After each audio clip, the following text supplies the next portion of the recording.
Esta tarde, la Biblioteca Nacional de España, de nuevo, vuelve al tema de Vincent van Gogh, en este caso, acogiendo la mesa redonda Pintura y Poesía en la obra de Vincent van Gogh. Contamos con la presencia de Marina Aranda. Empiezo lo que realmente es el motivo fundamental de la tarde de hoy, que es hablarles de la poesía, de la conexión que hay de la pintura y poesía en la obra de Vincent van Gogh. Les voy a hablar de este artista, pero les voy a hablar con un enfoque obviamente literario, no solo pictórico. Y en primer lugar hay que decir que, ya eso lo conocen todos ustedes, que Van Gogh es una persona, un pintor, un genio de los más populares, de los más queridos, de los más admirados. Eso se ve mucho en los museos y en cualquier cosa que sale referida a este artista. Esta obra está repartida en muchos países del mundo y todos la han podido ver, todos la conocen a través de bien los museos, los periódicos, las obras que han salido hablando de su vida, internet, etcétera, etcétera. La pintura de Vincent van Gogh es muy singular, es una pintura genial, diría yo, que identifica claramente su posición de pintor respecto de otros pintores. Cuando hablamos de Van Gogh, estamos hablando de una persona que en principio y en final, pero desde sus primeros momentos tuvo una vida muy infeliz, una vida desgraciada, difícil, muy atormentada, con muchos problemas, una vida sin amor, pese a que lo buscó mucho, sin recursos, sin dinero. Vivió la mayor parte del tiempo mantenido por su hermano Theo. Sabemos también que Van Gogh buscaba un sitio en la vida, buscaba ser útil, quería realmente servir para algo. Eso lo manifiesta él continuamente en algunas de sus cartas. Y él, como todos, al final quería tener desarrollo y éxito personal, que no lo logró. No lo logró, obviamente, en vida. En una carta a su hermano Theo, en agosto del 88, de 1888, le decía: en las ocasiones en que uno llega a casa sin nada, sin haber producido nada, sin haber hecho nada, pero no por eso deja de comer, de dormir, de gastar dinero, dice, uno se siente insatisfecho, decía él. Consigo mismo, yo me siento insatisfecho conmigo mismo, decía, como un desgraciado, como si fuera un inútil. Van Gogh realmente luchó denodadamente, además, por ser independiente y mantenerse por sus propios medios, pero no lo consiguió. Sabemos también que Van Gogh era una persona de difícil trato, de mucho temperamento, muy difícil socialmente. No mantenía buenas relaciones con los demás, no era un hombre sociable, no tenía esa cualidad, esa competencia que en banca decimos sociabilidad. Y además sabemos que era un hombre enfermo, pero que con esa enfermedad, en esos tiempos que no había tratamiento. En definitiva, era un hombre que vivió realmente una vida desgraciada y que en todo momento se sintió un gran incomprendido. Sin embargo, y aquí viene ya una parte de lo que yo quería hablarles, este hombre tenía una sensibilidad especial. Este hombre era de una talla intelectual fuera de lo común. Su espiritualidad también era de muy alto nivel.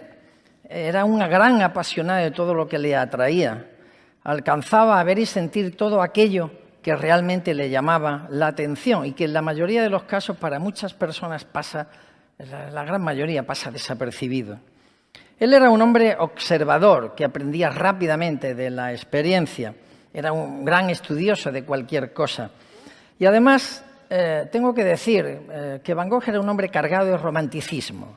Era un hombre que hablaba del amor continuamente en sus cartas.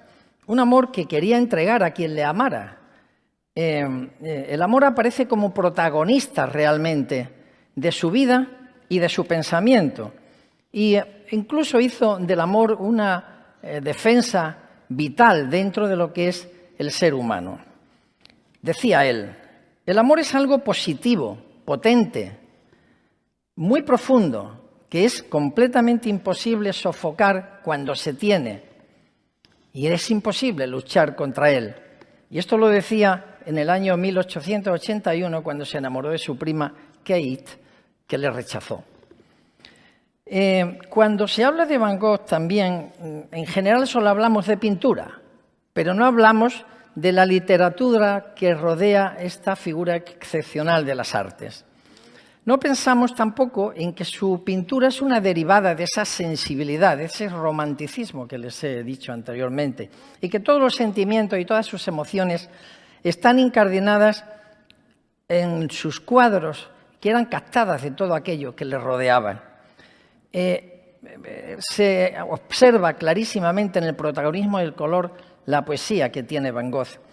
Tampoco pensamos en las vivencias de este hombre, tampoco hemos visto ese día a día tan complejo, tan difícil, que le hacía pasar grandes malos ratos. En una ocasión contó que estuvo desde el jueves al lunes, que recibió dinero de su hermano, comiendo solamente un mendrugo de pan con agua y unos 15 o 16 cafés que debía en el bar donde normalmente iba. Todo esto es lo que inspiró muchas de sus obras. Cuando uno se pone a estudiar la obra de Van Gogh, encuentra que los cuadros son siempre referencias a algo que él ha vivido en algún momento. Pongo un claro ejemplo, las dos sillas que pintó, la de Gauguin y la suya, a las que me voy a referir luego más adelante. He dicho literatura porque Vincent Van Gogh tuvo una nutrida correspondencia con su familia y con sus amigos, principalmente con su hermano Theo, que fue el que recibió las 3/4 partes de este epistolario. Theo, como dije antes, le ayudó generosa y constantemente a lo largo de toda la vida. Eran dos personas que estaban muy unidas, pese a que Van Gogh en algunos momentos le recriminaba muchas cosas, incluso le decía que dejara de mandarle dinero, lo dicen algunas cartas.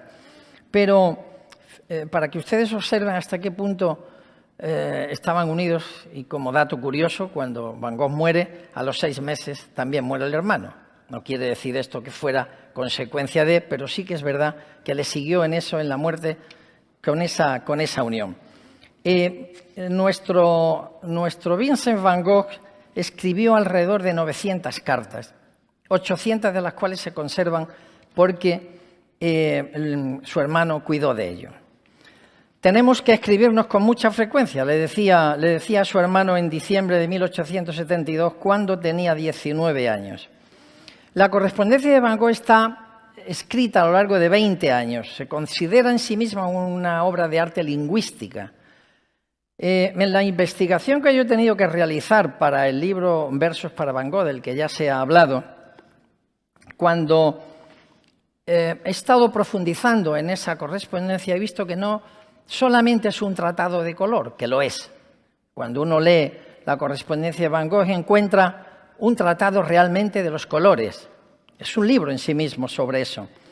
Pero lo que nos damos cuenta, con lo que va él hablando y escribiendo, es que estamos ante una persona que cala en nosotros. Al leer nos llega. Y cala por los testimonios, cala por ser un hombre de un alto nivel de vida interior, cala por la nobleza con la que escribe, con la que va contando sus sentimientos, por la que va contando todo lo que le está sucediendo. Y cuando ponemos en relación la pintura con las cartas, pues, he dicho de paso, estas cartas son los que nos han hecho conocer a Vincent Van Gogh y lo que ha sido una parte importante de su pensamiento en todos los ámbitos. Vemos la conexión que hay entre esa pintura y esa correspondencia, y al mismo tiempo vemos la gran poesía que hay en toda su obra. La elocuencia de Van Gogh se manifiesta y son las que han construido el rango literario que hoy tienen sus cartas y que hoy está reconocido en todos los ámbitos. Ahí es donde está la poesía, ahí es donde Van Gogh manifiesta su sensibilidad de poeta, aunque él no era poeta como tal. La conexión entonces entre la pintura y la poesía la vemos en los cuadros y en la correspondencia. Y esta poesía la vamos encontrando en el momento en que él va hablando del color. en el momento que él va hablando de lo que le rodea, de un paisaje determinado, de las personas que él ve, que conviven con él, que quiere realmente pintar, de las razones por las que él pinta a otros o copia cosas de otros pintores interpretándolas, como esto que yo he hecho aquí, por ejemplo, que son interpretaciones de la obra de Van Gogh. Y después, como digo, de haber estudiado bastante todo esto, puedo decirles que la forma que tenía Van Gogh de tratar el arte fue bastante literario. En sus inicios, cuando Van Gogh empezó a pintar esas láminas, dibujos, decía Van Gogh que había que aprender a dibujar antes que pintar, y tenía razón, esto es una clara afirmación. A lo largo de esos 1100 dibujos que realizó, los motivos que pintaba eran motivos cotidianos, era la calle, eran las personas, eran los telares, la mina en donde estuvo, todo lo que veía alrededor. Hay dibujos simples, pero que son caras de personas. Esto, cuando uno adquiere la obra y empieza a estudiarla, se va dando cuenta que son dibujos rápidos, son dibujos que lo que van haciendo es modular la mano para que pueda saber pintar y poder expresar luego un determinado movimiento, un determinado sentimiento. Por otra parte, hay que decir también que la obra pictórica y literaria de Van Gogh está muy profundamente marcada por los sentimientos románticos de la época, vivió en esa época. Y las cartas, por tanto, tienen una gran dosis de melancolía y de romanticismo, porque además él era un hombre romántico.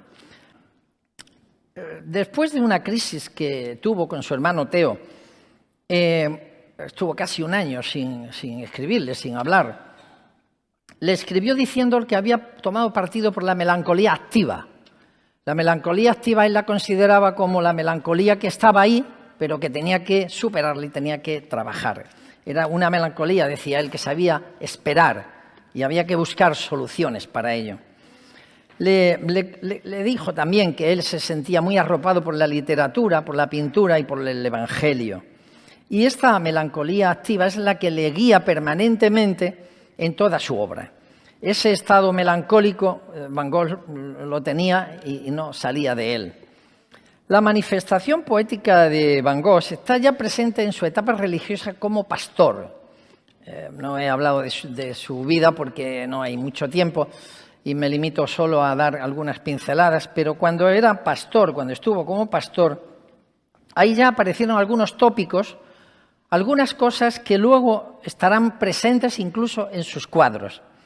Él escribe su correspondencia con gran detalle.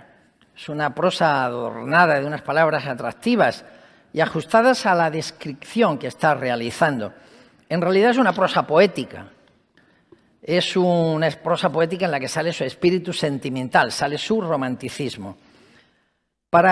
Como muestra, voy a leer uno de los textos de entrada de uno de sus primeros sermones. Y decía él: una vez vi un cuadro hermoso. Era un paisaje al atardecer. A lo lejos, a la derecha, una serie de colinas azules envueltas en la bruma de la tarde. Sobre estas líneas había unas colinas y el esplendor se veía de la puesta de sol. Las nubes ribeteadas de plata, oro y púrpura. El paisaje es una llanura o una pradera.